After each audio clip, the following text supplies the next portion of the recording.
Howdy and howdy. I'm here with Chris Enns, the president of Western Writers of America, the author of 40 or maybe more books now. One of her latest is According to Kate, some material we didn't know about Big Nose Kate.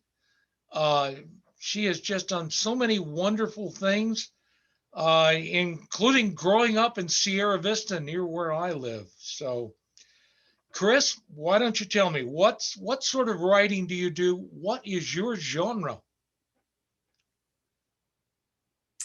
I write about women of the American West. I have been focusing on that particular subject for more than 27, 28 years, going on 30 years now.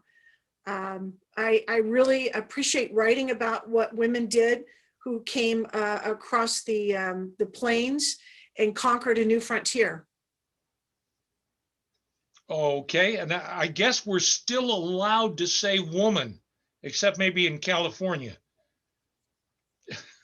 Never mind. Yeah, I for for for now we are, I think. Who knows what tomorrow is going to bring for us. I mean, can we specify what kind of gender that we write about? But I'm not going to apologize for it. These women did amazing things, and what I like about writing about them is that they did not come west because they were women. The fact that their gender was kind of like an afterthought. It wasn't so paramount in their mind as it is nowadays. They wanted to make a good life for themselves. Never once did they think, I can't do this because I'm a woman. They persevered. They went through the same hardships and the troubles that the men did coming west. So their hardships were an equal opportunity offender.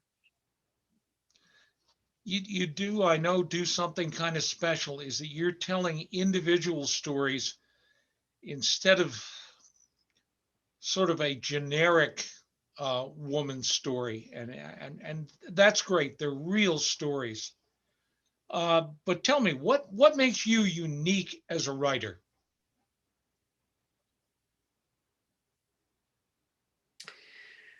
I think it's for what you just said. I don't do an overview of the women as a whole coming west. I focus on different areas that women excelled at. For example, my newest book is called Iron Women, the ladies who helped build the railroad. And that is the story of these amazing women who excelled in that particular field in a variety of areas. Some of them were inventors, some of them robbed trains, some of them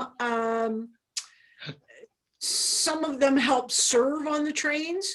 And so I like to, I don't just do a whole women as a whole. It's just the different areas that they worked in, and that's what I think kind of sets me apart. Although there are, thank the Lord, there are many women who are doing that. Okay. So tell me, what's your background? Where did you grow up? What forces shaped you? I am an Army brat.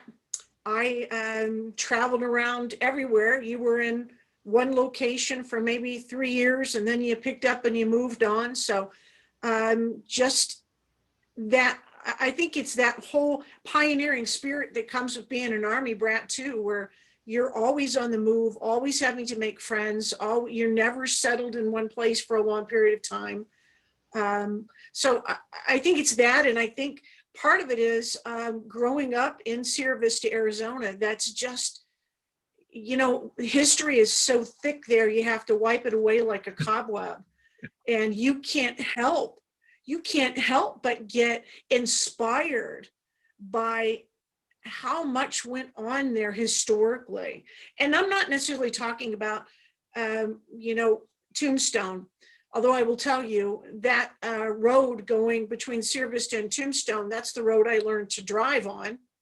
And it was also the great road that you learned to drive on that road between Sierra Vista and Tombstone, or Fort Huachuca and Tombstone.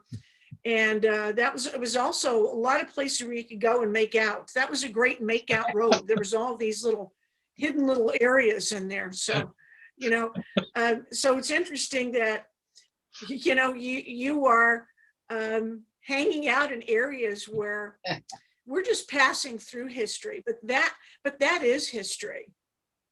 And I was absolutely in love with the Southwest. I still love the Southwest. Even though I'm in Northern California, I still love the Southwest. Yeah, how do I put it? Here we are on the southern corridor, the 32nd degree corridor, where the railroad went through, where the overland mail went through. And because of that railroad corridor, it became an area profitable for mines. We had some of the largest towns in the West, Tombstone, Bisbee, and people have forgotten these were once major cities. Plus, before that, it was the Chiricahua Apache Reservation. So Tom Jeffords was here, and oh my gosh, we fought half the Apache War. Well, go on ahead. Right. There was, what I always appreciated too was how the history of the Southwest, particularly the Sierra Vista, Fort Huachuca area, and what I appreciated about it was that history, it wasn't just steeped in the American, in a particular time period, the 1860s, 70s, 80s. I've written quite extensively about Amy Semple McPherson, the evangelist. Yes. And Amy Semple McPherson, she disappears going swimming off of Long Beach or Orange County. She's somewhere in Southern California, and she's missing for 3 months, and she ends up in Agua Prieta, which is down there in the Douglas area. So the history spans so many decades that it can't just be relegated to one area. There's so much about it, and even in terms of when I was a kid growing up there was, I think that the area was called Miracle Valley, but I remember at one point too, there was a big kind of skirmish a la David Koresh down there, where it was a religious sect that were holding their own against the government and saying, we're going to do this. So, really, our little corner of the world where I'm from, we really did, we've really put a stamp on the map for what we've done. And, so, I appreciated the history and how the longevity of that history in the Southwest. We had an historical show and tell, and one of my friends brought in a 3-inch shell that had been fired at Pancho Villa from Agua Prieta into Douglas, and it had landed on its side instead of the fuse. And I'm telling them, please don't drop that. No, we've had it forever. Don't drop it. That's a live shell. Oh, anyway, we got history. We've been, which reminded me, you seen the movie, Those Daring Young Men in Their Flying Machines? Do you remember that with Stuart? I have not. Oh, you got to see it. 1960s flick. And there's a cowboy from Arizona that's been giving aircraft rides to young ladies in his aircraft, which he enters in a race from London to Paris in like 1909. And I went down to the aircraft, the museum in Douglas, and there it is. The actual aircraft from 1909. Who knew? Oh, wow. How about that? Wow. Yeah. See, I mean, that's what's so amazing about the history of the area where I grew up. Like I said, I mean, it's so easy just to say it's relegated to the gunfight at the OK Corral, but there is so much history there You got the Buffalo Soldiers, which I know, Fort Huachuca is known for the Buffalo Soldiers, but it's easy sometimes when you're talking about that part of the country to dismiss that and only focus on Earp and what happened in Tombstone. But, there's just so much that went on there. When I was a kid growing up at Fort Huachuca, Omar Bradley came there a couple of times. There's the Omar Bradley has some quarters there, had quarters there. I think it's still known as the Omar Bradley House. But I remember as a kid thinking, this is so cool. So you see what I'm saying? The history it's limitless in that part of the country. Yeah. Omar Bradley, Pershing, Fiorello LaGuardia. Oh gosh. Right. Amazing number of Right. them down here. Of all the books that you've written, what's your favorite?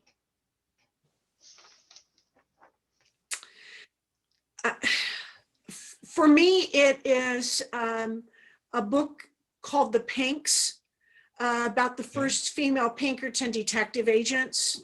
It's a toss-up. It's that one, and I also did a book called Entertaining Women, the actresses, singers, and dancers from the Old West. I love that because, entertainment, or really the popular entertainment in the Old West, gets its start still in California, and how it kind of grows from there, and the amazing entertainers that grew out of that, from Maude Adams to Sarah Bernhardt to Lily Langtry to Kate Rockwell, just a number of them. But I love the Pinks because I love any women who go in and say, listen, I know no women have done this before, but I'd like to be the first. And you have progressive men always at the helm, in the background of these women that I write about, are men who are open-minded to allow these kinds of progressions to happen. I've written quite extensively about Buffalo Bill Cody, and Cody was very open-minded about allowing women to be a part of help building his Wild West shows. And Alan Pinkerton was just as progressive, as allowing women to come in and help put together and add to the agency that they did. Kate Warren becomes the head of what we now know as the Secret Service. So that's pretty amazing. I'm proud and enjoyed working on both of those books. You mentioned a couple of books that I enjoyed, especially enjoyed Entertaining Women. And I had to look up the one woman who would ride across the stage on a horse in a bodysuit, but Ada Menken. Her name was Ada Menken, and Ada Menken was a Jewish poet as well as this actress, and she performed in Virginia City, Nevada, and at the same time that Samuel Clemens was working at a newspaper there, and Samuel Clemens came to see her show on a constant basis. And the underwear that she wore was not like the underwear that you see nowadays. It looked like it was a union suit with ruffles. right. But when she wasn't wearing that, she would perform with nothing on, but she would have yellow tulle or yellow fabric wrapped around her, and Samuel Clemens would come and see that show over and over again. So, I can understand why. Yeah. Yeah. But very talented. What I found interesting was that playing Mustafa, she was actually playing a man. Yeah. Right. Right. Yeah. Well, I think that entertainment was at a premium. It wasn't like it is nowadays, where you had a variety of things to choose from. You got what was ever in town. And wouldn't you rather have a woman playing a man than a lot of men who are playing? Wouldn't you rather have it that way? Well, I certainly wouldn't pay to see a guy in a union suit. But Ada Menken was incredibly versatile. Yeah. No, a lot of those Well, ladies no, were. absolutely not. Absolutely not. But she was she was incredibly versatile and had other talents rather than, I mean, like I said, I mean, she was this amazing poet. Um, and she contributed a lot to a lot of the Jewish newspapers and a lot of the Jewish magazines. So she was very steeped in her faith as well, even though, kind of doesn't go along that you're steeped in your faith, but you're next to naked on the stage. But, well, we won't parse that out. Yeah. No, a friend of mine is a descendant of Soapy Smith, and he posted a letter that Sophie had written to his family. And in it, he says, make sure the kids say their prayers and take them to church on Sunday. So we'll get some interesting ideas. Irony of ironies. Right. Right. Right. Yeah. Yes. No kidding. No kidding. Yeah. So what's your current project? I'm working on 3 books right now, and I alternate what I'm working on depending on the fastest deadline. But I'm working on a book right now called The Widowed Ones. It's the story of the officers' wives who were left widows after the Battle of the Little Bighorn. I'm also working on a book about iconic cowgirls, from Fanny Sperry to Adele Van O. Parker. And so that's been a real joy. And then I'm also working on a book called Straight Lady, the story of Margaret Dumont and the Marx Brothers.